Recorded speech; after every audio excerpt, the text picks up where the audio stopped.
Bendito de la noche, Señor, gracias porque has, eh, nos has dado la oportunidad de ver terminar nuestra rutina de trabajo, Señor mío, de este día. Gracias, Señor, porque nos permite estar aquí para tomar tu estudio, Señor Padre bendito de Isaías 3. Señor, te pido que pongas palabras en Armando y Brenda que van a dar el estudio, Señor Padre Santo, que nos dirijan, Señor mío, y a nosotros sabiduría e inteligencia para entender tu palabra, Señor mío.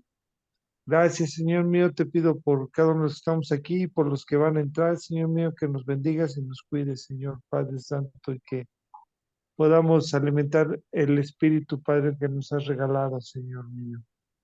Gracias, en nombre de tu amado Hijo Jesucristo te doy las gracias. Amén. Amén, amén. Amén. Bueno, Adelante, pues vamos a empezar. Benito. Muy bien, vamos a empezar. Mientras vamos a hacer un poco de tiempo, a ver si se logra conectar Blendis más tardecito. Vamos a hacer un pequeño repaso de lo que hemos visto en el capítulo 1, el capítulo 2. En el capítulo 1 vimos que prácticamente fue un juicio formal.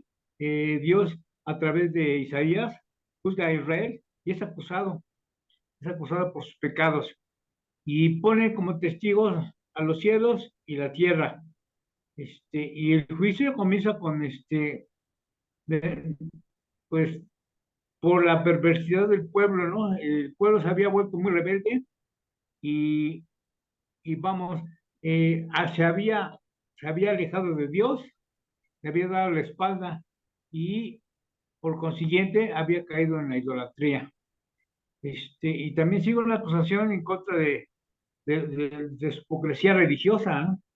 Pensando que solamente bueno, eh, con con los sacrificios iban a poder estar en paz con Dios, iban a poder estar limpios ceremonialmente hablando, pero para Dios todo eso era hipocresía. Y termina citando la injusticia social. También abusaba mucho de los pobres, tanto de las viudas como de los huérfanos, y pues no les hacían justicia como realmente. Se fue vuelto muy, eh, todo el pueblo de Dios, se había vuelto muy ingobernable y muy corrupto. Tanto los líderes, los jueces, todo el mundo se había corrompido. Ya Y por lo mismo, tan malo el Pinto como el Colorado. así es, sí, sí. Así estaban, sí. Adelante. Así estaba estábamos hablando en la época de unos 100 años antes de que llegara Babilonia a conquistar a Israel. Para estas fechas, pues ya el reino del norte se estaba viendo estaba dando sus últimas patadas de ahogado, porque Asiria ya lo había conquistado, había tomado Samaria, la capital, y se había llevado a la mayoría de la gente, pues la más importante, había dejado puros pobres, había dejado puros ancianos y algunos que otros niños, pero la mayoría pues eran los que se habían llevado era gente muy importante, gente muy influyente, gente muy eh, que le podía servir, vamos, a eso se habían llevado.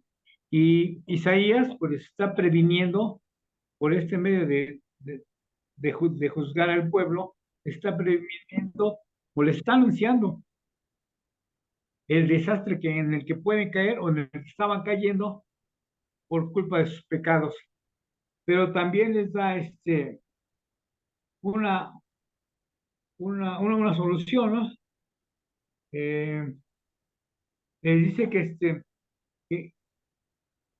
les da a entender la manera en que vivían anteriormente cuando estaba David y Salomón como reyes, que vivían, era una ciudad modelo, el pueblo iba bastante bien, ceremonialmente, religiosamente y sus jueces, pues el pueblo se comportaba realmente como Dios quería, ¿no? obedecían a Dios, y lo contrasta con el hecho de que a estas fechas, en tiempos de Isaías, ya el pueblo estaba muy deteriorado. Bueno, y además, pues dice aquí, en la última sección de este sermón, el juez hace una evaluación de Jerusalén, contrasta lo que era antes, lo que estábamos comentando, con lo que es. De ser fiel y justa a la ciudad, había pasado a ser completamente corrupta. La promesa de redención, y eso pues, también se le da, esa promesa de redención para el remanente fiel.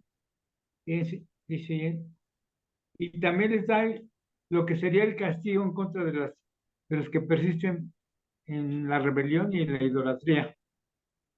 Bueno, eso vimos en el primer capítulo. En el segundo capítulo ya es una prédica más amplia, basándose en el futuro, prediciendo más bien lo que se vería en el milenio, pero para los israelitas sería en aquel momento como si fuera para ellos la llegada del Mesías, el momento mesiánico, ¿no? Más bien. Pero bueno, eh, dice aquí que el Señor le estaba dando a entender a su pueblo que debía ser y sería, eh, ¿cómo se le puede decir? Les daba a entender que el tema principal de su mensaje era la realidad en la que estaban viviendo. Eh, les habla acerca, el profeta les habla acerca de los últimos tiempos, para los judíos significaba el establecimiento del reino mesiánico. Decía que la ciudad de Jerusalén sería exaltada sobre todas las naciones, quienes acudirían a ella para aprender del Señor. Desde Sion se juzgará o se juzgaría a los pueblos, y de ella emanaría la justicia y la paz. Pero había una diferencia, ¿no? O sea, que diferencia tan grande existía entre lo ideal y la condición de Jerusalén en aquella época. Cuando la dominación, habíamos dicho, la dominación asiria estaba o quiso también conquistar Jerusalén, quiso conquistar Judá, y les pronunció sus palabras, ¿no? Más o menos a la mitad o al final del siglo octavo antes de Cristo, eh, que no se parecían más mínimo de lo que tenía que ser el pueblo. Los pecados del pueblo eran tantos o múltiples, que Isaías seguían específicamente las prácticas supersticiosas, se habían vuelto muy supersticiosos, la soberbia era tremenda, la idolatría no se diga, y la autosuficiencia. Se habían olvidado de que Dios existía y se habían vuelto como las demás naciones, supersticiosos, y incluso hasta consultaban a los adivinos, consultaban a los, eh, a los magos, porque ya estaban acostumbrados, prácticamente eran como sus consejeros, incluso hasta los mismos gobernantes tenían que consultar a los adivinos para saber de qué manera podían solucionar las cosas. Y bueno, las consecuencias no se hicieron esperar. Eh, por causa de sus pecados, estas profecías se cumplieron históricamente en el sitio de Jerusalén que perpetró Sennacherib en el 701 antes de Cristo. Y los resultados que vemos, dice que hubo desorientación política, el pueblo cayó en una anarquía generalizada, todos hacían lo que querían, o como Dios les daba a entender. Y por falta de liderazgo, bueno, lo hacían precisamente porque no tenían un líder, no tenían el liderazgo capaz de que los llevara, que los sacara adelante, ¿no? No había, no había distribución equitativa, todo, pues, por la misma corrupción, todo lo negaban, todo lo escondían, y abusaban, como decíamos hace rato, abusaban mucho de los pobres. a través de ellos, pues los exprimían. Y es lo que vamos a ver también en este capítulo, parte de el por qué o cómo abusaban de los pobres y de las viudas. Pero también dice que los justos serían bendecidos, pero los impíos serían castigados. Eh, y bueno, también veremos en este capítulo cómo a través de las guerras, a través de las conquistas, ya estando Babilonia conquistando en el 586 a Judá, se llevó a mucha gente, se llevó a muchos hombres y quedaron muchas mujeres desamparadas, muchas mujeres solas. Entonces había una dominación femenina también. eh, Incluso iba a haber algo así como competencia que para un hombre le podían tocar hasta 7 mujeres, incluso las mismas mujeres les iban a pedir a los hombres que les dieran su apellido para que no se quedaran solteras, porque era una maldición el no casarse. Eso es lo que vamos a ver en este capítulo, en este día. Y más o menos un pequeño resumen de lo que hemos visto. Bueno, pues vamos a empezar con el capítulo 3, que trata sobre el juicio de Jehová contra, contra Judá y contra Jerusalén, o sea, todo el pueblo de Dios, o lo que quedaba del pueblo de Dios. Sabemos que eran la tribu de Judá y la tribu de Benjamín. Dice el versículo 1. ¿Por qué aquí que el Señor Jehová de los ejércitos quita de Jerusalén y de Judá al sustentador y al fuerte, todo sustento de pan y todo socorro de agua?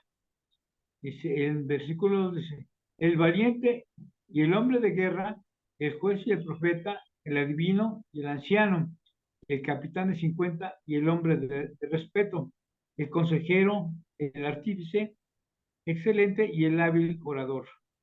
Aquí le vamos a hacer una pausa en estos 3 versículos.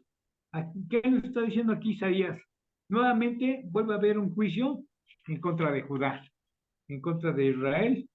Podemos llamar el pueblo de Israel porque, pues, Judá también pertenecía a una de las 12 tribus.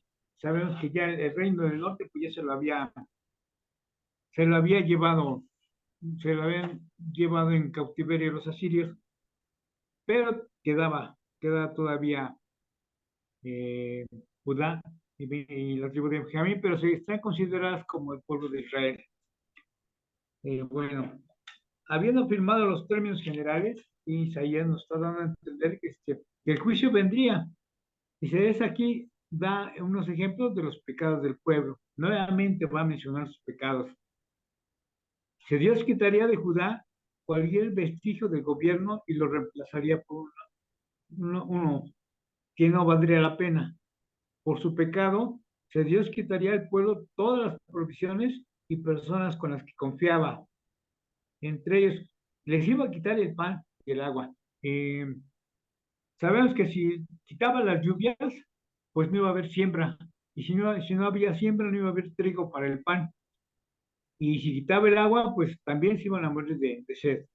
También les iba a quitar a los soldados, les iba a quitar a los líderes, tanto civiles como religiosos, a los sabios, a los jefes militares, a los trabajadores expertos, como dice aquí,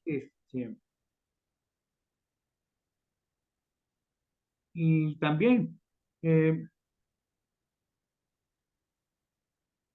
a los adivinos y al orador o al encantador. Pero el hecho de que Isaías incluyera ¿no? Y al hábil orador o al encantador en esta lista no significa que los apellaba. Isaías aquí está señalando que estos, el adivino y el encantador, eran quienes en las naciones dependían para sobrevivir y estar seguras. Pero sabemos que el pacto mosaico prohibía la práctica de la adivinación y de la magia. Isaías asimismo escribió acerca de Babilonia y cómo ésta confiaba en dichas prácticas.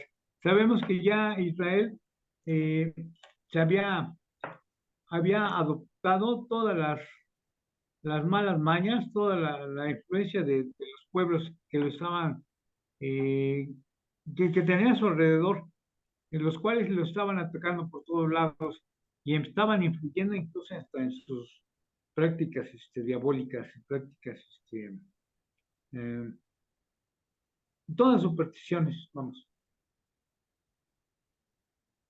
Entonces, todo esto se lo está recalcando Isaías en estos 3 versículos. Esa era la causa de sus pecados por las cuales eh, seguía el juicio de Jehová hacia su pueblo. Bueno, vamos a ver aquí el versículo 4. Les pondré, y les pondré, bueno, ya que les quitó a sus líderes, a todas estas personas principales que representaban al pueblo y que les podían, pondré jóvenes por príncipes y muchachos serán sus señores. 5. Y el pueblo se hará violencia y déjenme, vamos, chica, y el pueblo se hará violencia unos a otros, cada cual contra su vecino. El joven se levantará contra el anciano y el villano contra el noble. Cuando alguno tomare de la mano a su hermano de la familia de su padre y le dijere, tú tienes vestido, tú serás nuestro príncipe, y toma en tus manos esta ruina. Él jurará aquel día diciendo, no tomaré este cuidado, no tomaré ese cuidado, porque en mi causa no hay pan ni qué vestir, no me hagáis príncipe del pueblo. Eh, Aquí en estos versículos, ya que quitaron a sus líderes, a todas las personas de edad adulta, que eran mucho más responsables, pone a jóvenes, pone a muchachos sin experiencia, incapaces de tener alguna opresión o resolver algún conflicto. Dice, cualquiera que se dejara atrapar sería puesto para dirigir a la gente. El único requisito, ¿cuál era? El que poseyera un vestido, pero lo único sobre lo que podría gobernar sería un montón de ruinas. Dice, los líderes no tendrían solución a las carencias, o sea, pues sí, a las carencias y a los problemas en que el pueblo se iba a enfrentar. Isaías hablaba de la devastación venidera de Judá por el ejército babilonio. Aquí ya les está mencionando que Babilonia los iba a venir a conquistar y todo eso lo iban a padecer a causa de su rebelión, a causa de darle la espalda a Jehová, y pues eran las consecuencias que iban a sufrir. Eh, y bueno, aquí nos damos cuenta que pues un joven no tiene experiencia para gobernar, no tiene la capacidad de resolver algún problema que se le viniera fuerte. Tendría consejeros, pero aquí los mismos líderes estaban aconsejándose a través de los adivinos y de los mismos, eh, pues toda esa clase de personas que no servían para nada. Entonces, ya, como mencionamos hace rato, el pueblo de Judá ya había caído en una anarquía y cada quien hacía lo que se le pegaba su regalada gana. No había líderes en sí capaces, que incluso hasta las propias mujeres de los líderes o de los que llegaban a gobernar influían mucho en sus decisiones por la falta de madurez que tenían estos muchachos. Más adelante va a mencionar algunas cosas acerca de las mujeres. ¿Hay algún comentario acerca de lo que hemos leído? No, hermanito, vamos bien. Vamos Yo a sí digo, cambiar. es algo que el pueblo de Judá se había ganado, ¿no? Todas estas, las ruinas y todo que le había quitado a sus consejeros, a todos sus líderes, se había puesto a jóvenes inexpertos, ¿no? Es algo que que cuando una nación pierde su liderazgo y todo, pues tienden a, a estar en ruinas y a caer en lo peor, ¿no? Es Sí, todo, ¿no? era una especie de, bueno, esto lo estaba prediciendo Isaías durante la caída contra Babilonia, ¿no? Que iba a quitar a sus líderes y iba a poner jóvenes inexpertos para gobernar. Y precisamente a causa o por causa de sus pecados eh, y por causa de haberle dado la espalda a Dios, Así es. porque ya era una conducta, ya eran tan corruptos y más adelante les voy a decir que prácticamente se parecían al pueblo de Sodoma y Gomorra, ya hacían sus pecados, ya los hacían abiertamente durante, pues, a todas horas y en cualquier momento. Entonces, Sí, ya estaban orgullosos de sus pecados, ¿no? Ya no tenían ellos, cualquier persona, bueno, aquí nos manda que cualquier persona que está alejada del Señor tiende ya a hacer cosas que no le agradan, obviamente, a Dios Padre, ¿no? Cuando uno sabe, este, ya lo piensas, ¿no? Para hacer las cosas horas y dices, no, Señor, ayúdame, ¿no? Pero las personas que no conocen al Señor, pues lo hacen y están orgullosos de todos sus pecados que cometen. Es más, no se dan cuenta si es pecado o no. Así es. ¿no? Y lo peor de todo es que se vuelve una manera de una conducta que ellos creen que es una manera de vivir, que así es la vida, así la disfrutan y así la van a vivir ellos a su manera. Sí. ¿Le podemos cambiar la diapositiva, Juan Carlos, por favor? Sí, claro.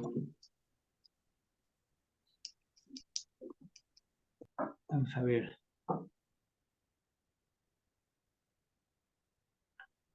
Esto es lo que acabamos de ver hace rato en su versículo 6 y del 7, eh, donde a los muchachos, pues ya, si cualquiera que se descuidara, pues lo agarraban. El único requisito era que lo vieran bien vestido para poder decir, vistes bien, tienes dinero, te vamos a agarrar como nuestro líder, como nuestro representante, por decirlo, de la comunidad o de cualquier colonia o simplemente líder de la población. Pero aquí habíamos visto que a los que le preguntaban, ¿tú qué es nuestro líder? O tú haces nuestro líder. Decía, óyeme, fíjate, yo no tengo dinero, no tengo ni para comer en la casa. Si visto así es porque, pues algo, eh, esto es lo único que me queda, ¿no? Pero ya sí, el pueblo iba a quedar desprotegido, iba a quedar sin dinero, iba a quedar en la ruina, también al igual que, pues que todos, ¿no? Hasta aquí hemos visto cómo ha habido, o cómo iba a ser esa profecía de Isaías, y va a seguir un poco más adelante también. Eh, Incluso hasta va a haber unas quejas acerca de. Vamos a cambiar de diapositiva, Juan Carlos, por favor, para continuar con los siguientes versículos. Bueno, vamos a continuar aquí.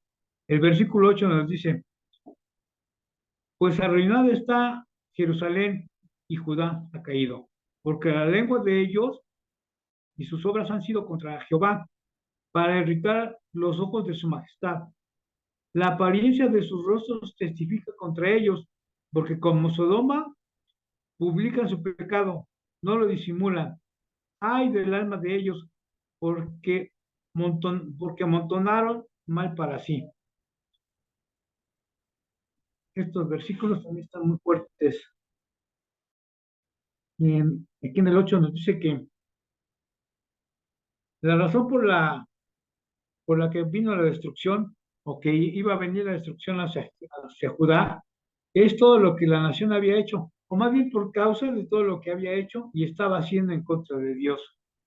A pesar, pues se habían olvidado del pacto que habían hecho con el Señor, ya eh, dice, el pueblo lo había desafiado y practicaba abiertamente su pecado de manera muy similar a la de Sodoma.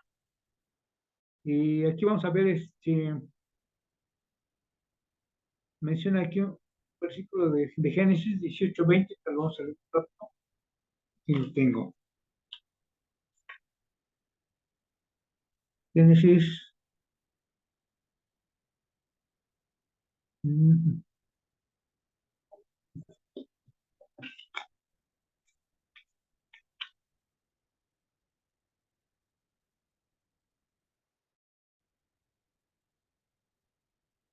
Génesis 18:20.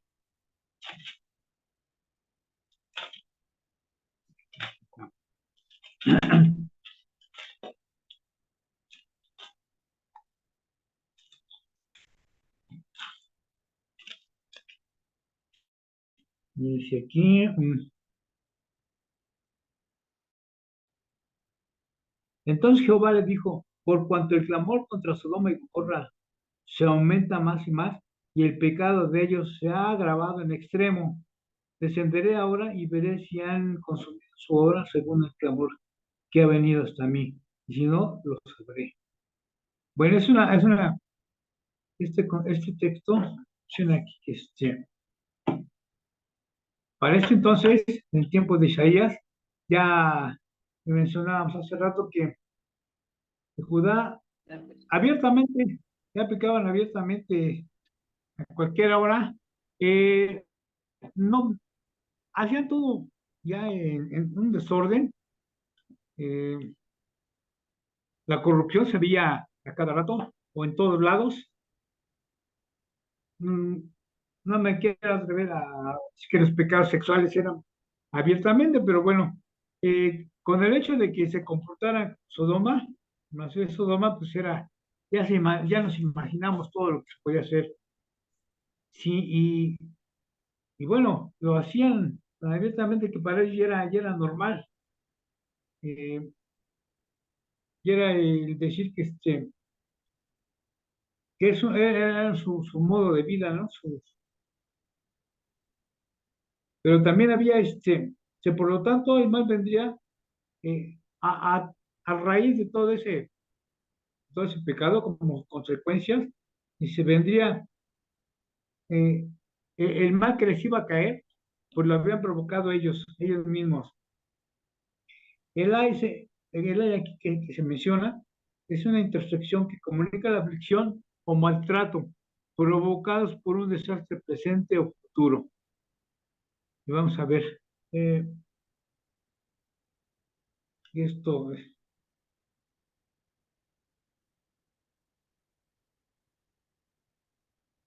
esto pues le va a traer consecuencias, ¿no?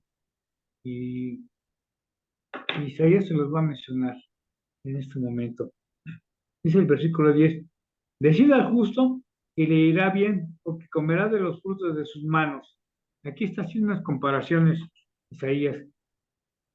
Dice, pero ay del impío, mal le irá, porque según las obras de sus manos será pagado. Aquí le está mencionando que el justo no tiene por qué preocuparse.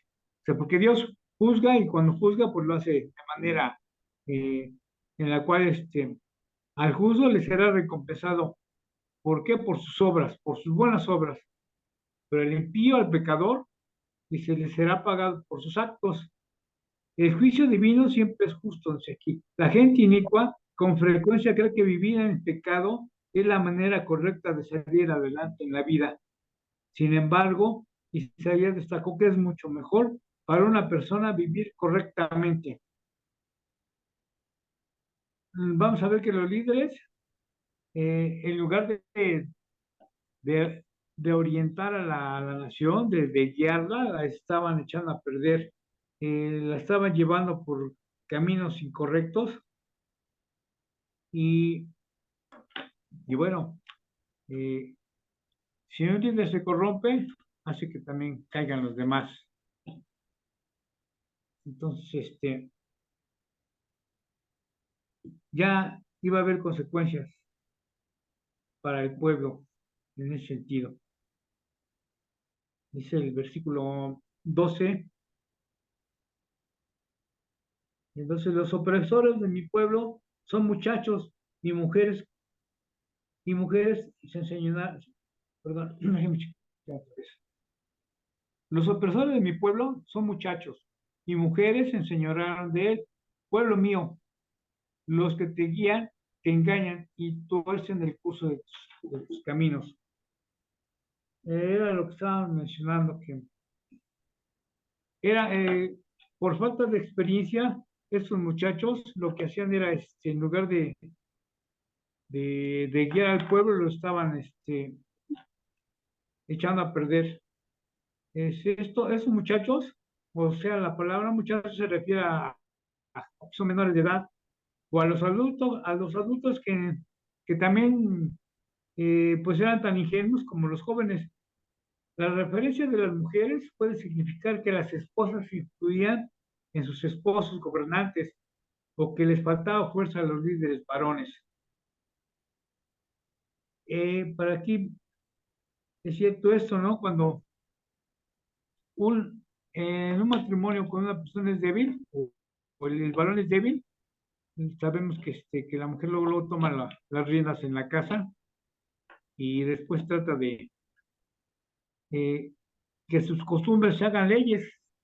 Y así era lo que estaba pasando aquí con estas personas, con estos líderes. Como no tenían el suficiente carácter para guiar al pueblo, las mujeres estaban encargando de influenciar a sus maridos para decirles qué era lo que tenían que hacer. Prácticamente eran las que estaban no guiando. Gobernando. Sí, sí, sí. Es como lo que había dicho el Señor, que iba a quitar a los líderes, iba a poner a gente inmadura, ¿no? Sí, Entonces, sí. como eran gente inmadura, todas las mujeres empezaban a quererlos gobernar. Eran las que organizaban todo el Sí, rollo. sí, sí, o Sí, sea, digo, la mujer es la ayuda idónea para el hombre, pero no para gobernar, como lo dice el claro, claro. Señor, ¿no? Entonces, Sí, si gobernaban, pues obviamente pues abusaban de los hombres, pero porque Dios ya lo había predispuesto por el mal comportamiento de los judaizantes y los de Jerusalén, ¿no? sí, sí. Ese iba a ser su pago por el pecado que habían cometido. Tenían que vivir esas consecuencias. Así es. Muy Adelante, bien, hermano. sí. Vamos a cambiar de diapositiva, por favor, Juan Carlos.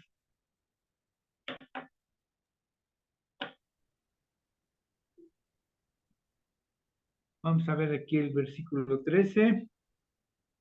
Estamos en el 13, ¿verdad? Bueno, ahora vamos a ver cómo el Señor, a través de Isaías, va a nombrar, va a decir que el Señor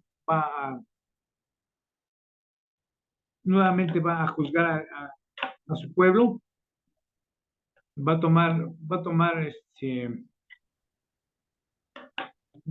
el cargo pues va a litigar a su pueblo, dice aquí. Jehová está en pie para litigar y está para juzgar a los pueblos. Jehová vendrá a juicio contra los ancianos de su pueblo, o sea, contra sus líderes y contra sus príncipes, porque vosotros habéis devorado la viña y el despojo del pobre está en vuestras casas. ¿Qué pensáis vosotros que majáis mi pueblo y moléis las caras de los pobres? Dice el Señor Jehová de los ejércitos. Bueno, lo que hace el Señor, aquí nos está dando a entender Isaías, que el Señor nuevamente los vuelve a acusar y sobre todo a los líderes, ¿no? En este caso, eh, todavía están aquí los ancianos. Aquí están mencionando que estos líderes son los ancianos. Sí, en ese pasaje, Isaías describe al Señor sentado en una corte, listo para juzgar al pueblo y especialmente a los líderes, o sea, sus príncipes. Al decir que se pone de pie para litigar, Isaías quiso comunicar que Dios, por tener la autoridad para juzgar, estaba presto para hacerlo. Y les va a hacer dos acusaciones. Eh,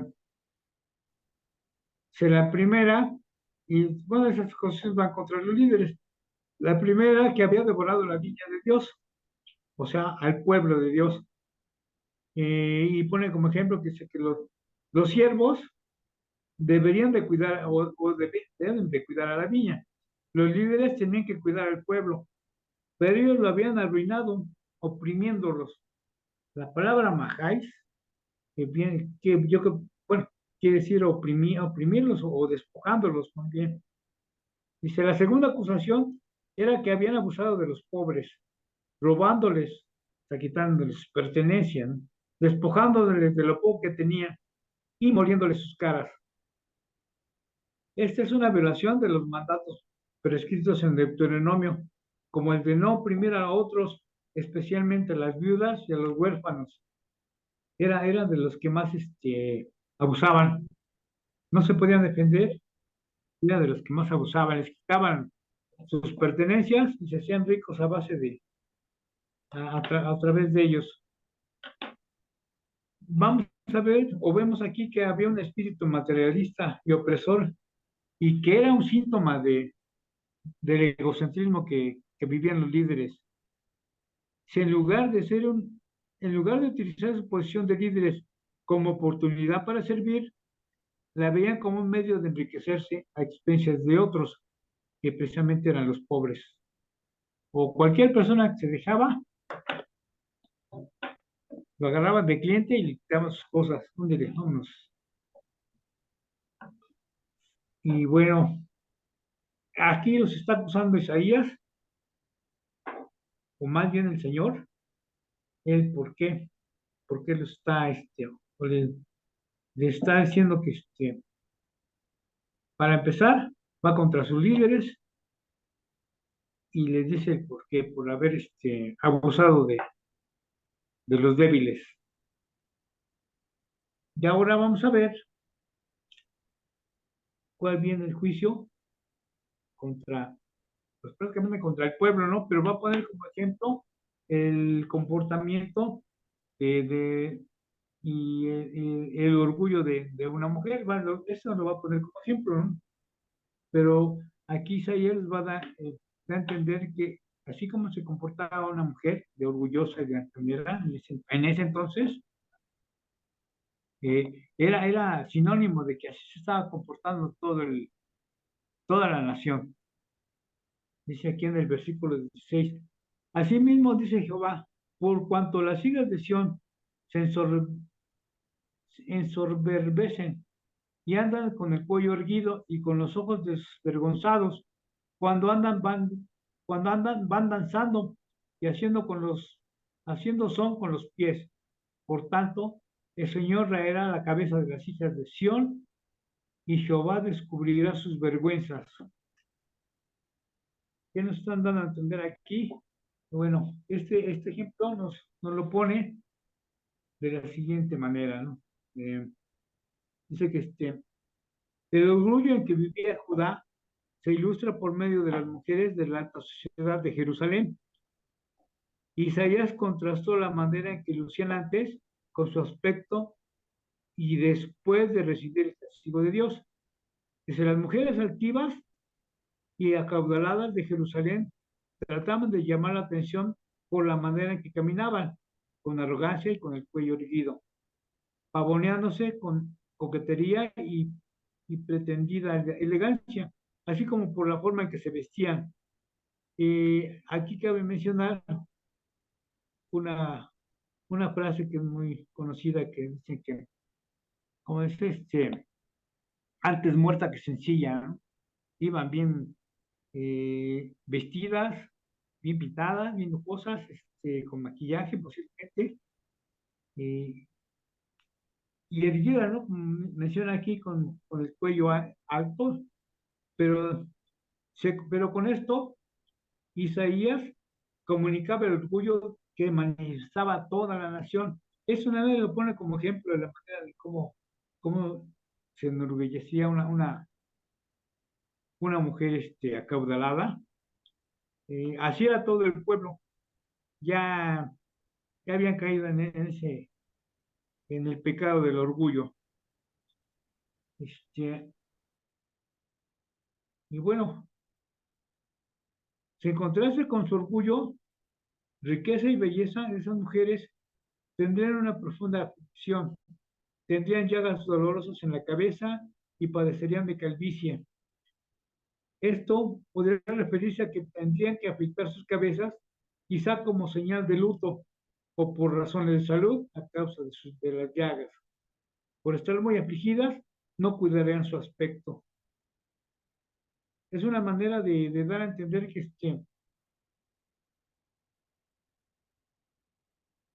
que cuando viniera la devastación a través de Babilonia, la misma Babilonia, los soldados iban a quitarle sus pertenencias a todas las mujeres y sobre todo a las acaudaladas, y el orgullo que mostraban en ese momento se iba a transformar en un dolor porque la, eh,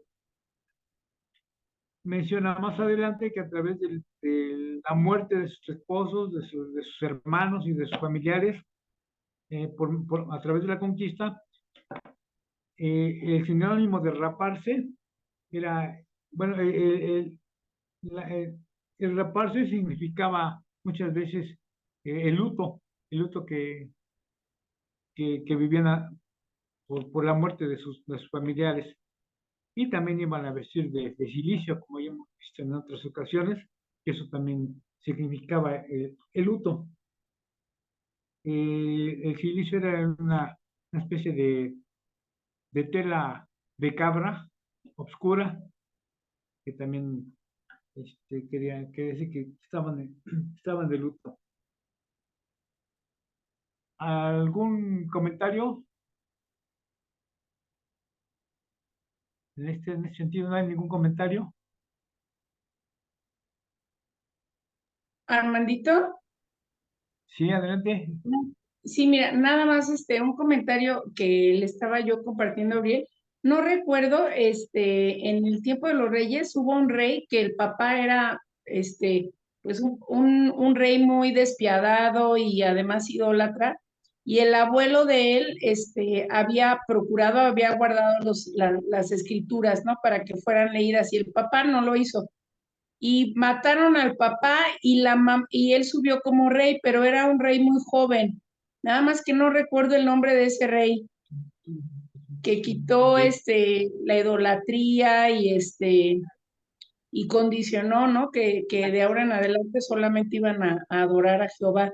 Y su mamá era también alguien que lo había pues instruido, ¿no? En eso de las escrituras. No recuerdo el rey, pero mi comentario es al respecto de ese rey, que a pesar de su Sí, juventud, había sido instruido en la palabra y además era temeroso de Dios. Entonces, su poca, digamos, experiencia, pues no fue un impedimento para que fuera un de acuerdo a lo que Dios estipulaba.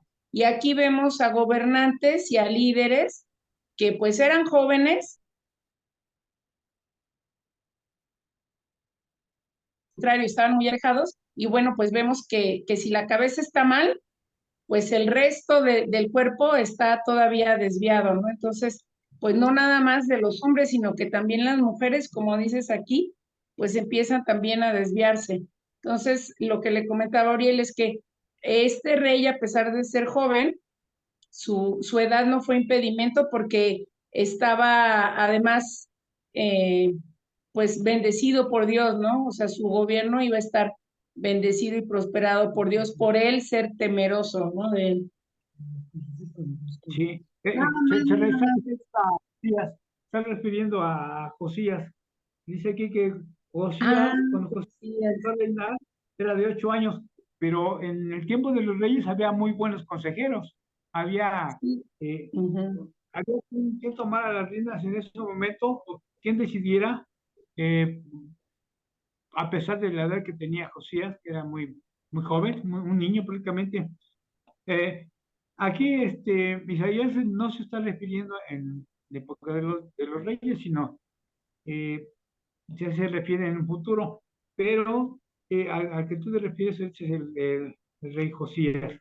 Ah, ok, sí, Incluso, a eso, exacto. eh, Entonces, eh, el eh, contraste, ayer, ¿no? El contraste también. sí, claro, es un contraste. Mm. Él fue el que encontró el libro de la ley y sobre la ley de Moisés fue que se basó, incluso se celebró una de las Pascuas con mayor solemnidad que no se había celebrado en mucho tiempo. Me Mm. acuerdo que- Gracias, Armandito, sí, sí, sí. no, qué bueno que te acordaste de este. Sí, es un contraste. En ese tiempo había muy buenos consejeros y todavía, bueno, sabemos que hubo buenos gobernantes, uno que otro mal gobernante, bueno, varios malos reyes en Judá, pero Josías fue uno de los mejores de los reyes que hizo unas reformas bastante buenas para el pueblo de Judá. A Sí. veces, posiblemente como aquí dice el contraste, a veces por ser joven no quiere decir que seas hasta cierto punto inmaduro, no digo porque no tenían estas personas, estos jóvenes no tenían a Dios y No tener, Josías, siendo joven, tenían al Señor, entonces tenía quien lo dirigiera, ¿no? claro, claro. Y A había lo buenos mejor no generalizamos. entonces también se basaban en- eh,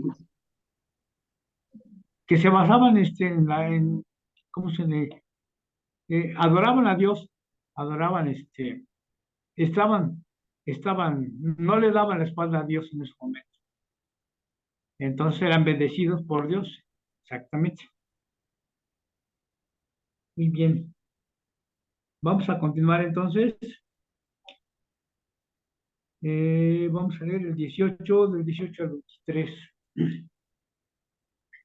Es el versículo 18. Aquel día quitará el Señor el atavío del calzado, las redencillas, las lunetas y los collares, los pendientes y los brazaletes, las cofias, los atravíos de las piernas, los partidores del pelo, los pomitos de olor y los zarcillos, los anillos y los joyeles de las narices, las ropas de gala, los matoncillos, los matoncillos, los velos y las bolsas, los espejos, el lino fino y las gasas y los tocados. Se está refiriendo aquí todo lo que eh, las mujeres de la alta sociedad o incluso cualquier mujer que tuviera algunas joyas o algo que lucir, iban a ser despojadas de todo eso por medio por los soldados babilonios. Eh, Les iban a quitar todas sus pertenencias y prácticamente pues las iban a humillar. ¿Qué nos da a entender aquí? Eh, Dice, de hecho el Señor haría que los soldados de Babilonia las despojaran de su fina joyería y ropa de gala. En lugar de los perfumes, transpirarían hediondez, quizá a causa de las llagas o por las llagas de su cabeza. Al ser capturadas por los babilonios, serían llevadas con cuerda y se vestirían de cilicio, lo que habíamos estado hace rato, una burda tela negra hecha de pelo de cabra que simbolizaba el luto. Si la hermosura se tornaría en dolorosa quemadura que sería afligida por sus enemigos. Entonces, vemos que eh, a lo que iban a pasar las mujeres, no tanto las mujeres como los hombres, ¿no? Todos les iban a despojar de sus pertenencias, pero aquí se está refiriendo precisamente como ejemplo para las mujeres, eh, el orgullo que sentían ellas al vestir sus buenos, al lucir sus joyas y sus vestidos, pues comenta aquí que iban a ser despojadas de todas sus pertenencias y les iban a afligir incluso hasta quemaduras o les iban, ya hemos visto que pues fueron, cuando se fueron a cautiverio, iban amarrados con una cuerda en el cuello, eh, como vil animales, y pues sus ropas todas desgarradas, todas diluidas, y bueno, sin calzado, descalzas, humilladas prácticamente. Así es como iba a quedar el pueblo humillado, este, por causa de su pecado. Vamos a ver el 24. En lugar de los perfumes aromáticos, vendría la hediondez, y la cuerda en lugar del cinturón, y la cabeza rapada en lugar de la compostura del cabello. En lugar de la ropa de gala, ceñimiento del silicio, y quemadura en vez de hermosura. Tus varones caerán a espada, y tu fuerza y que tus varones caerán a espada, y tu fuerza en la guerra. Sus puertas se entristecerán y enlutarán, y ella, desamparada, se sentará en la tierra. Y déjeme leer el primer versículo del capítulo 4, que también bien hace mención acerca de todo lo que venía ese. Por último, echarán mano de un hombre 7 mujeres en aquel tiempo, diciendo, nosotras comeremos de nuestro pan y nos vestiremos de nuestras ropas. Solamente permítanos llevar tu nombre y quita nuestro aprobio. Bueno, ya vimos que entonces iban a ser despojadas de sus pertenencias, iban a ser rapadas, iban a llevarlas o a llevarlos a todos en cautiverio con una soga en el cuello. Dice, su hermosura se tornaría en dolorosa quemadura y afligida por sus enemigos. Las mujeres lamentarían la causa de sus hombres, esposos, hermanos y amigos, sus familiares que iban a morir en la batalla, ¿no? La ciudad estaría tan escasa de hombres y las mujeres estarían en tal desgracia que tendrían que competir para obtener marido. O sea, la descripción de Isaías de las personas de la alta sociedad de Jerusalén y su grave situación se podría hacer humorística si no fuera porque serían situaciones reales muy patéticas. Y menciona que años después, Jeremías, que también había escrito profecías más o menos por ese tiempo, Jeremías escribió que durante el sitio de los babilonios, las mujeres tuvieron que optar entre comer a sus propios hijos o morir de inanición, o sea, morir de hambre. A tal grado iba a llegar el problema con Judá, con Israel, por su pecado, que iban a sufrir. Iba a sufrir el pueblo, iban a sufrir las mujeres, iba a sufrir todo el mundo, ¿no? Eh, los hombres iban a ser exterminados en la batalla, porque en el cautiverio pues, tuvieron que haber enfrentándose en la batalla. Y a tal grado que habría más mujeres que hombres. Y para una mujer que no se casara, pues era una desgracia, era algo así como una maldición. Y pedirían a los hombres, este, lo único que les pedían era que diera su apellido, que ellas iban a trabajar, que decía, iban a comer, iban a procurar su alimento. Lo único que querían era que les quitaran ese problema de no quedarse o de quedarse solteras. Y aquí termina ¿mande usted? Y de ser madres. También porque si era una maldición para ellos el no ser padres. Sí. ¿Algún comentario, por favor?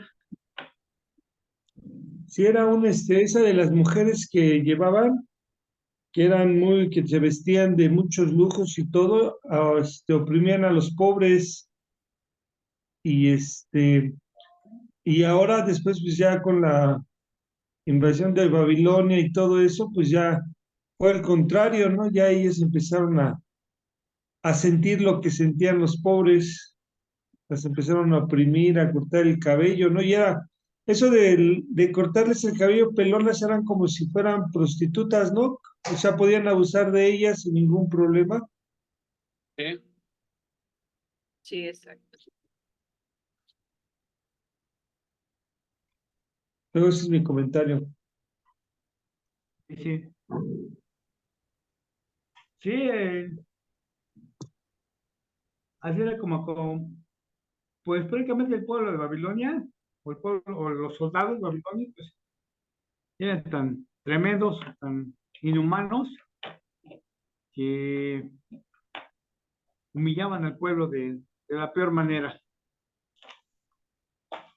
Pero sabemos que la mano de Dios también los protegió, a pesar de que se los llevarían en cautiverio, el Señor los iba a proteger, los iba no los iba a desamparar.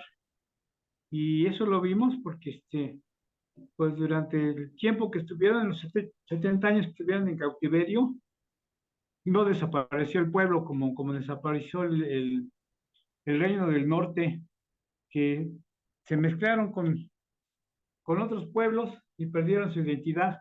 El pueblo de Judá, el pueblo de Dios, no se perdió, fue una bendición.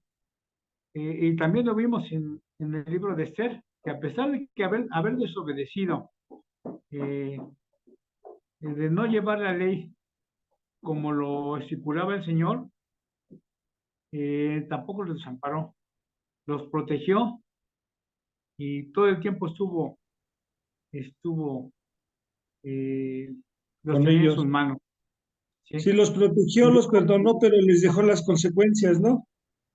Sí, claro, el pecado siempre trae consecuencias y lo hemos vivido muchos que hemos sido inconversos o ya cristianos y que llegamos a tener algún problemilla por ahí, sabemos que pagamos las consecuencias de nuestros malos actos. ¿Algún otro comentario? Sí, así es, Armandito. Buenas noches. Realmente, el libro de Isaías, pues está impactante porque realmente en mi mente, se me figura que está describiendo el tiempo que estamos viviendo, ¿no? ¿Por qué? Porque, bueno, veía yo que en el capítulo 1 fue la primer visión, en el capítulo 2 la segunda visión, y ahorita todavía se está refiriendo a la segunda visión, ¿no? Donde vemos Sí, que había un juicio, pues, social, un juicio espiritual, y donde más énfasis hace el Señor es en el juicio espiritual, ¿no? Pero siempre hay una esperanza. ¿Para qué? Para el remanente de Dios, ¿no? El remanente del pueblo que ha sido fiel para con él, pero la mayoría del pueblo se estaba comportando como viles paganos, ¿no? La consecuencia de estar emparentando con los pueblos aledaños que no eran judíos, no eran temerosos de Dios, ¿no? Pero vemos aquí cómo realmente el juicio está sobre Jerusalén, que la vemos totalmente destruida, está el juicio sobre Judá, que está devastada, ¿no? Pero vemos también que sobre las hijas de Sión, dice, las hijas de Sión, o sea, sobre las mujeres. Y como decías tú, realmente estas mujeres, sí, estaban rebelándose contra Dios, porque le estaban dando más importancia a la exterior que al interior, ¿no? Y también describe mucho la situación que vivimos ahora, ¿sí? Muchas veces se le da más importancia al exterior, cómo me veo, y en cambio al interior, ¿no? ¿Por qué? Porque eso no se ve y eso solamente lo ve Dios, ¿no? Entonces, por eso era el juicio sobre las hijas de Sión también. Y vemos aquí que nosotros cuando abandonamos a Dios, ¿sí? Como ellos lo abandonaron, vemos que viene realmente, estamos realmente amontonando juicios sobre nuestra cabeza, ¿no? Si no nos arrepentimos, como vimos en el otro arrepentimiento de corazón, porque realmente el problema no era que se había revelado en palabra y en hecho, como nos decías tú, sino el problema realmente estaba en su corazón, de ahí salía todo eso, ¿no? Y vemos que todas estas mujeres, Dios les estaba revelando también el juicio que se iba a tener, ¿no? Entonces vemos que el alejarnos de Dios, ¿sí? Entristece a Dios de una manera terrible, pero los más afectados somos nosotros, porque dice, ay de aquellos, ¿no? Que abandonan a Dios. ¿Por qué? Porque realmente dejan de recibir su bendición, ¿sí? Y están realmente amontonando castigo sobre ellos, sobre ellos, ¿no? Entonces vemos que si entristecemos a Dios, pero realmente los más perdedores somos nosotros, porque Dios no necesita de nosotros, pero nosotros sí necesitamos de Dios, ¿no? Entonces creo que la reflexión es permanecer cerca del Señor cada día, cada momento, ¿verdad? Estemos en circunstancias buenas o estemos en circunstancias aparentemente negativas, porque cuando, o sea, el estar cerca del Señor no nos libera del sufrimiento, pero sí nos asegura que su presencia va a estar con nosotros siempre, ¿no? Y Él nos ayudará. Entonces, para mí realmente Isaías está siendo un libro que nos exhorta a permanecer cerca del Señor, Armandito. Sí, todo esto que está revelando Isaías es, para nosotros nos llama la atención porque prácticamente está hablando entonces de estos tiempos actuales. Así está el mundo el día de hoy y no se quieren arrepentir. Mucha gente que no se quiere arrepentir. E incluso nosotros los cristianos, pues a cada rato tenemos que estarnos arrepintiendo de nuestros malos actos, porque como te dices, para no acumular el castigo. Sabemos que Dios es como un padre que castiga a sus hijos, no porque no los quiera, sino para corregirlos, precisamente porque los ama, por eso los castiga. Y aquí le está, eso que está mencionando Isaías, no había sucedido, pero le estaba comentando, era una profecía que le estaba diciendo cómo iban a sufrir en el momento en que llegara. Esto se lo estaba mencionando 100 años antes de la llegada de Babilonia a, a Jerusalén. Sin embargo, lo estaban mencionando como si estuviera presente, como si fuera el día, en su momento, para que tomara conciencia el pueblo de Dios por sus pecados, ¿no? Por su mala conducta, por sus... eh, ya, ya era una catástrofe, ya estaban en decadencia también, iban en decadencia, y, y que iban a vivir las consecuencias. Hoy también vemos que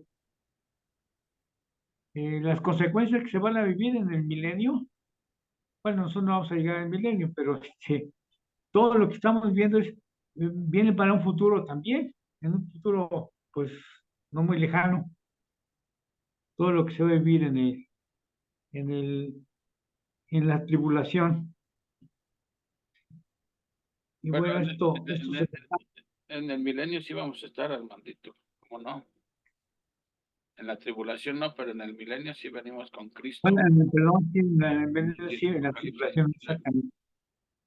Mira, Sí, recordemos que en 1 Corintios Pablo dice que no quiere que ignoremos acerca de la historia de Israel. Es bien importante estudiar la historia de Israel. ¿Y por qué dice Pablo que es importante? Para que no cometamos los mismos errores que cometió Israel. Por eso dice, así que el que cree estar firme, mire que no caiga, porque es la casa del jabonero, aquí el que no cae resbala. Es triste, pues sí da tristeza ver cómo, a dónde lleva la rebeldía, ¿no? Mira, ¿qué reino cayó primero? Para cuando Isaías está escribiendo esto, el reino del norte ya había caído. Del norte. El reino del norte cayó primero y eso debió haber servido de advertencia al reino del sur para que supiera que si no enmendaba el camino le iba a pasar exactamente lo mismo. Así que no aprendieron de lo que le pasó al reino del norte, siguieron en su rebelión contra Dios, en su idolatría, mofándose de los profetas que Dios les enviaba, ¿sí? Pero aquí vemos que la paciencia de Dios también tiene un límite. Y Dios se los estuvo advirtiendo, se los estuvo advirtiendo. Y aquí vemos una cosa que, como les he dicho, Dios no ejecuta juicio alguno sin antes advertir. Hoy la advertencia es, cree en el Señor Jesucristo y serás salvo. El que cree en Él, ¿sí? Ha pasado, tiene vida eterna. Y el que no cree ya ha sido condenado. Esa es la advertencia para el día de hoy. O sea, Dios sigue advirtiéndonos, ¿sí? Y tristemente vemos a dónde conduce la rebeldía, ¿sí? A la perdición, ¿no? Entonces, yo creo que aquí podríamos poner ¿cómo se ha dicho de que cuando veas las barbas de tu vecino crecer, echa las tuyas a remojar, algo así, ¿no? O sea, tomemos nota de lo que pasa cuando uno está en rebeldía contra Dios, ¿no? Dios está advirtiendo. Fíjate, Dios podía ejecutar juicio inmediatamente, sin advertirnos ni nada. La paga del pecado es muerte. Sin embargo, todavía Dios en su gracia les advierte y les advierte. Y a veces el pueblo abusa de eso. No pasa nada, no pasa nada, hasta que pasa. Pero Dios lo estuvo advirtiendo. Y Dios se los cumplió. Mandó a Babilonia que los conquistara y corrieron la misma suerte que el reino del norte, fueron conquistados. Así que mucho ojo con estas advertencias de Dios. Es importante que las conozcamos porque, como dice Pablo, no quiere que ignoremos acerca de la historia de Israel. Pues para que no cometamos los mismos errores, ¿verdad? No pensemos que nosotros estamos seguros porque también podemos caer en cualquiera de los errores o pecados que cometió el mismo Israel. Lo que sucedió con Israel nos puede pasar a cualquiera de nosotros. Así que el que cree estar firme, mire que no Que vea cae. que no. Sí.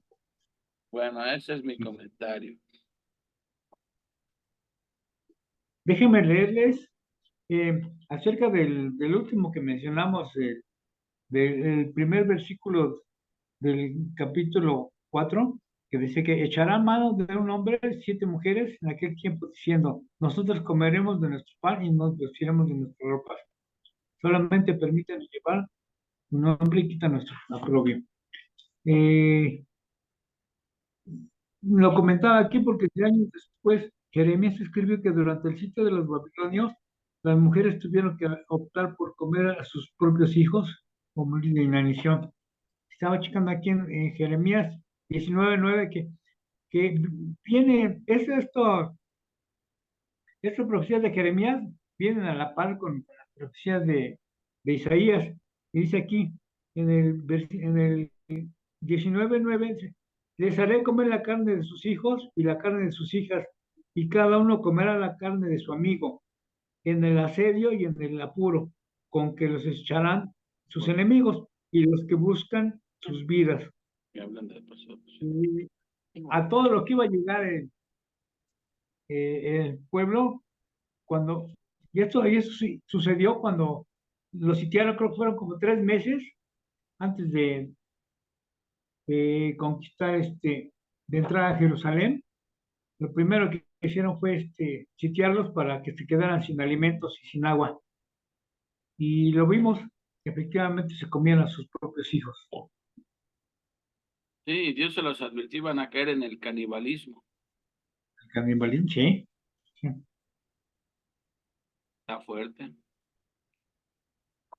Está fuerte. Esperemos, sí. Pues estamos aquí para aprender de los errores de Israel. Testificar y advertir.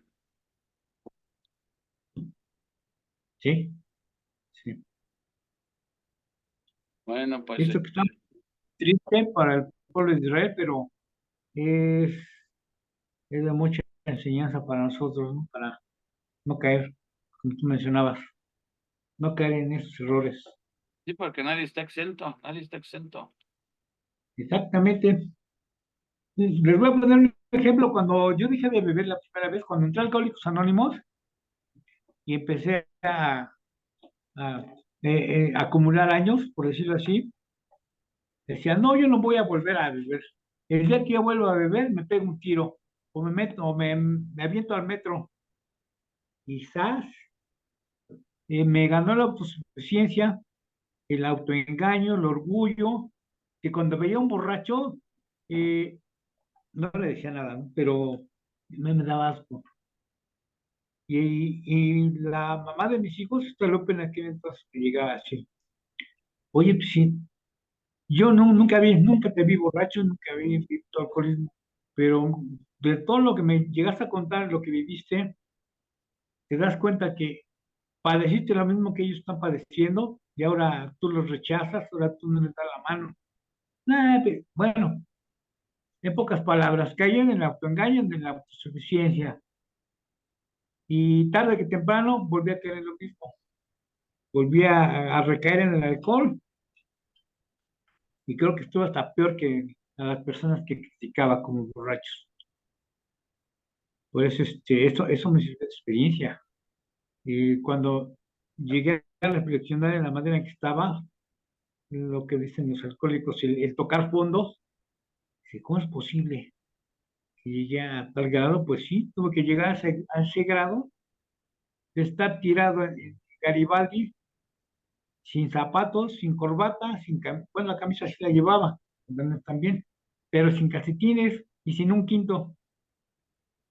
Y ahí me di cuenta que efectivamente, por mi orgullo, por mi soberbia, había, había caído otra vez. Y bueno, eso ya me sirvió de experiencia para no caer, no volver a caer. Pero lo tuve que vivir, por desgracia. Mientras uno Y aquí dependa vemos, mientras uno dependa de sus propias fuerzas, siempre volverá uno a caer. Recuerda que claro, no, debes de andar en el espíritu, porque los deseos de la carne son contrarios a los deseos del espíritu. Entonces, como dice Pablo en Romanos 7, me doy cuenta que en mí no hay nada bueno. Quiero hacer lo bueno y hago lo malo. Llega a la conclusión que dice, en mí, en mi carne, no hay nada bueno. Entonces, si en nosotros no hay nada bueno, la ayuda tiene que venir del exterior. Y esa ayuda viene de Dios solamente. Porque si no, nada más es fariseísmo ponerle un parche al grano, ¿sí? Pero por dentro seguimos igual.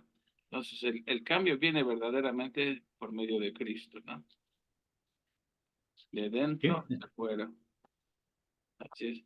Bueno, pues, ¿algo más que quieran comentar? Muy bien, Armandito, muchas gracias. No, todo bien. Muchas gracias. Te digo que este libro de Isaías es contemporáneo. Se escribió hace casi 3000 años y parece que estuviéramos viendo las noticias de hoy en día, ¿sí? Entonces, la gente rechazando a Dios, ¿sí? Rebelándose contra Dios, no hay quien busque a Dios, etcétera, etcétera. El mundo va, parece que estuviéramos en los tiempos de Isaías, ¿no? Eh, a veces le digo a Leti, parece que estamos en los jueces, una anarquía total donde cada quien hace lo que se le pega la gana, ¿no? Y por eso vendrá el Señor Jesucristo a poner orden aquí. Y según Amén. primera de Juan Carlos, no debe tardar mucho, no debe tardar. Bueno, pues, Pues los algo juicios más. van a continuar en los siguientes capítulos. En el 4, el 5 y el 6, hasta el 7 siguen los juicios. Y bueno, No, sí, vamos a seguir, un En libro, vamos a todo. seguir. es un libro lleno de advertencias. Sí. Bueno, pues adelante, Uriel, te pasamos ya el micro. Muy bien, muy bien. Pues si está Leti por ahí, la hermana Leti, a ver si ora, por favor, para terminar este estudio. Sí, gracias. Pues vamos a orar. Señor, muy agradecidos estamos contigo, Señor, por habernos rescatado de nuestra vana manera de vivir, Señor. Ayúdanos, Padre, a permanecer en ti minuto a minuto, Padre, que no nos separemos de ti, porque separados de ti nada somos, Señor. Sabemos, Padre, que si no permanecemos en ti, somos presa fácil, Señor, de nuestra carne, del mundo, de Satanás, Señor. Ayúdanos, Padre, a depender totalmente de ti, Señor, y a estar alimentando nuestro interior cada día, Señor. Gracias por tu Espíritu Santo, Señor, que es el que nos ayuda, es el que nos ayuda, el que nos enseña, el que nos redarguye, Padre. Gracias por tu presencia, Señor. Y te pido, Padre, que pues obedezcamos, Señor, en tus fuerzas. Por eso te pedimos esta noche, Señor, que pongas hambre, sed de ti en nosotros y que, Padre, encontremos deleite en tu palabra, Señor, porque ahí es donde tú revelas toda la verdad para nuestras vidas, Señor. Ayúdanos, Padre, a compartir de ti a toda persona que esté cerca de nosotros y que tú nos estés abriendo la puerta de su corazón, que no nos quedemos callados, Señor. Abre nuestras bocas, Señor, y danos la sabiduría. Recuérdanos por medio de tu Espíritu Santo lo que hemos estudiado, Señor. Que, Padre, seamos obedientes a ti, Padre mío, porque tu palabra es tu verdad. Guíanos, Padre, protégenos y provéenos de lo necesario, Señor. Te pedimos, Padre, que tú sigas poniendo, Padre, el deseo de estar aquí reunidos, Padre, para aprender más de este libro, Señor. Pero no solamente que sea un conocimiento, sino que baje a nuestro corazón y lo pongamos en práctica, Señor. Gracias por la vida de Armandito, por la vida de mi hermano Uriel, de Patti, de mi esposito, Señor, de Brenda, Señor, que asiste también, y también, Padre, pues obra en los corazones de los hermanos que no han podido entrar, Señor, que pongas tú el deseo, la pasión por estar aquí reunidos para aprender de ti. Danos sueños reposados, Señor, dentro de tu voluntad, y Padre mío, que solamente la gloria y la honra sean para ti. Gracias, Amén. Señor, en el nombre de Cristo Jesús. Amén. Amén. Amén. Amén. Pues nos vemos, que descansen, buenas noches y Gracias, igualmente. Gracias, igualmente. gracias. Bye. Bye. Saludos, bye.